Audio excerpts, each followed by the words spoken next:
पुण्याहून मुंबईला मी जितक्या वेळा बँकेच्या कामानिमित्ताने यायचो तर प्रत्येक वेळेला एकच प्रश्न डोळ्यासमोर असायचा की मुंबईला उतरायचं कुणाकडे.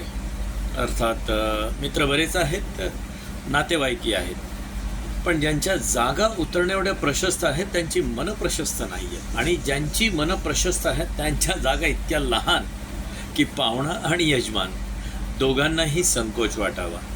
साहेबांनी आम्हाला केबिनमध्ये बोलावले, म्हणाले हे पहा, मला तुमच्या डिफिकल्टीज माहिती आहेत, पण यावेळी उतरायचे कोणाकडे हा प्रॉब्लेमच उरलेला नाही आहे. कारण सबनिसांना बँकेने क्वार्टर्स दिलेत, जागाही प्रशस्त आहे आणि माणूसही प्रशस्त आहे. मी थेट बोरीबंदरला आलो, टॅक्सी केली, टॅक्सी कुलाब्याच्या दिशेने धावू लागली. लांबूनच बँकेच्या नावाचं बोर्ड दिसलं, 2 जिने चढून वर गेलो. बेल वाजवण्याकरता पुढे झालो, पण तिथे मात्र थबकलो, कारण काही डोरबेल्स हा करत चिंताकाचा विषय असतो. बेल वाजवण्यापूर्वी आपल्याला कळत नसते की बेल कशी वाजणार आहे. आपण बेल वाजवायला हात पुढे करतो आणि निमित्त मात्राला बोट टेकतं आणि तेवढ्या मोठ्यांनी वाजतं की बाहेर आपलं बर्फ होतो, कारण आपल्याला एवढ्या मोठ्याने बेल वाजवायची नसते. बाहेर कोणीतरी आलं आहे हे आतल्या व्यक्तीला कळावं एवढीच अपेक्षा, आणि तितकीच बेल वाजली पाहिजे, नाही का? या उलट काही डोरबेल्स एवढे हळू वाजतात, ते आत वाजले ते बाहेर आपल्याला ऐकू येत नाही. आपल्याला वाटतं की बेल बंद पडली, मग आपण एक हात बेलवर एक हात कडीवर अशी किंवा अशी आपली पोझिशन असते. इव्हन दार उघडायला येणारी बाई, अरे जरा दम आहे की नाही, असा दम देत येत असते. तिचा आवाज ऐकू येतो, पण त्या बेलचा आवाज मात्र ऐकू येत नाही. आणि आपल्या डोक्यात नाना विचार चालू असतात की उद्या मीटिंग अटेंड करायचं आहे, तत्पूर्वी स्टेटमेंट तयार करायचं आहे, मुंबईचा स्टे किती दिवस वाढेल, वगैरे वगैरे वगैरे. इतक्यात बायकोर असली असती तर तिने एक पटकन प्रश्न केला असता, अहो आता जिन्यावरून एक बाई उतरली, ती तुम्ही पाहिलत का? आपण जर म्हटलं बाबा माझं लक्ष नव्हतं, कुठे बघत असतात, तुमचं कुठं लक्षच नसतं. आपण जर हो म्हटलं, तुम्ही काय सोडताय, अक्षरशः छळ चालत असतं नवऱ्याची. पण आता मी ज्या दाराची बेल वाजवली तिचा आवाज इतका सुमधुर होता की त्या बेलच्या आवाजानेच कळलं या बेलला किंवा या घरच्या लोकांना पाहुण्यांची एलर्जी नाही आहे. दार उघडलं गेलं, सबनिसांनी मनापासून माझं स्वागत केलं. मी हातपाय धुला, थेट बाथरूममध्ये गेलो. बाथरूममधून बाहेर येतोय तर सबनीस हातात टॉवेल घेऊन उभे. आपल्या घरी पाहुणा आला तर आपणही असेच उभे राहतो, पण माझ्यासाठी जर कोण असं उभं राहिलं तर मला भयंकर संकोच वाटतो. मी तो टॉवेल घेतला, जेमथेम पुसण्यासारखं केलं आणि परत केलं. अशा वेळी एवढंच करायचं असतं.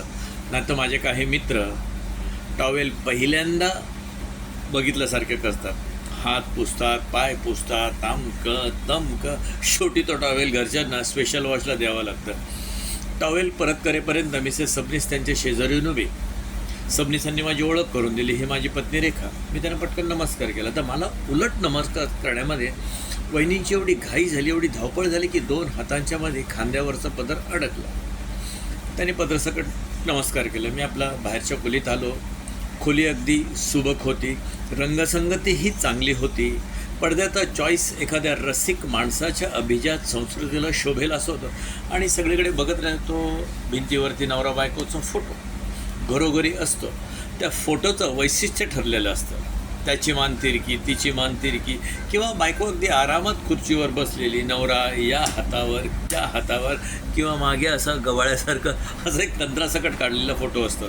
पण या दोघांच्या बाबतीत मात्र मुळात ही मंडळी एवढी देखणी होती की फोटोग्राफरला फोटोग्राफीतलं कौशल्य वापरायची गरज भासली नसेल. पण एक गोष्ट मात्र खटकली की त्या बाईला आता पाहिलं तर तिचे बॉबकट केलेले केस होते. फोटोमध्ये मात्र लांब सडक केस, एवढे लांब सडक.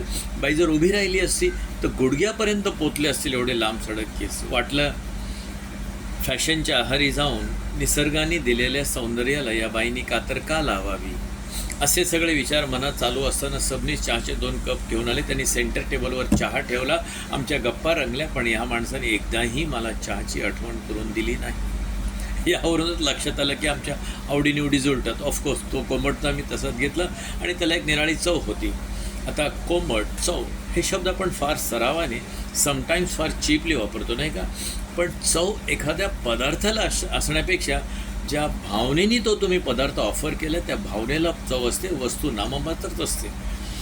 चहा संपल्यावर सबनीस म्हणाले, चला की आपण हिला स्वयंपाकघरात, स्वयंपाकात नंतर मदत टाकूया. त्यांचा मदत टाकूया हा शब्द मला आवडला. मला काही घाई नाही आहे. नाही म्हणे एक प्रोग्राम आलं. म्हणलं का कुठे जायचं आहे का? तर म्हणे हो. म्हणलं कुठे? तर म्हणे बऱ्याच दिवसांनी लॉरेल अँड हार्डीचा चित्रपट पाहायला मिळणार आहे. I said mister Sabnis, Laurel and हार्डीचा चित्रपट ह्या वयात? He said mister Kale, you sadly mistaken.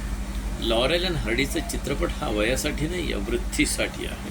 आणि माणसाने संसारात निष्कपटी हसावं कसं या दोघांनी या जगाला शिकवले. माझ्या घरी देवादिकांचे फोटो नाही आहेत, पण या दोघांचे फोटो मात्र आहेत. या मी तुम्हाला यांचे फोटो दाखवतो. स्वयंपाकघरात गेलो तर डायनिंग टेबलवर एका बाजूला लॉरेल अँड हार्डीचा फोटो, एका बाजूला लता मंगेशकरचा फोटो. I said Sabnis, this is great. अहो ग्रेट म्हणजे या दोघांनी संसारात निष्कपटी हसावं कसं ते शिकवलं. या बाईंनी संसारात सूर कसा लावावा ते शिकवलं. ज्या हसण्याला, ज्या सुराला जगातलं कोणतंही वातावरण विटाळू शकत नाही, अशा दोन श्रेष्ठ गोष्टी या देहांनी या जगाला दिल्या. आता घरी पाहुणे येणार म्हणजे बायकांना स्वयंपाकात नवऱ्याची मदत लागते. या माणसाने सरळ चटणी वाटायला सुरुवात केली. अहो चटणी वाटण्यात तेवढी कुशलता की पाटावरनं वरवंट एकदा इकडे किंवा तिकडे झालं नाही, किंवा खोबरं खाली सांडले, कोणाचाही लक्ष नाही बघून परत तटावर टाकायचं असं न करता अगदी सुरेख चटणी वाटून चटणीचा गोळा करून तटामध्ये ठेवून दिला. त्यापेक्षा महत्त्वाचं म्हणजे पाटा आणि वरवंट धुवून ठेवला. मी विचारत पडलो ही बाई काही बोलत का नाही आहे. त्यानंतर पुऱ्यांसाठी कंठ्यांच्या माळा. गुपचूप 2 कामं करून काही न केल्यासारखं हा माणूस हात पुसत बाहेर निघाला. पण आता मात्र माझं वहिनींवर लक्ष गेलं आणि मला माझ्या सगळ्या प्रश्नांची उत्तरं मिळाली. अर्थात हे उत्तर मला नको होतं. प्रश्न विचारणाऱ्या माणसाला उत्तर निवडायचा चॉईस नसतो. तो असेल तो उत्तर स्वीकार करावं लागतं. पण आपल्याला उत्तरावर समाधान हवं असतं. उत्तर वजा समाधान म्हणजे विधानसभेतले प्रश्नोत्तर. धन्यवाद. चव्हाणसाहेब, मी आता एक कॉस्ट्युम ट्रायला आलो होतो. तिथे तुमचा मेसेज बघितलं, तुम्हाला प्रोफाईल्स पाठवलं आणि हे करून घेतलं. आज तारीख 28 एप्रिल 2024. धन्यवाद.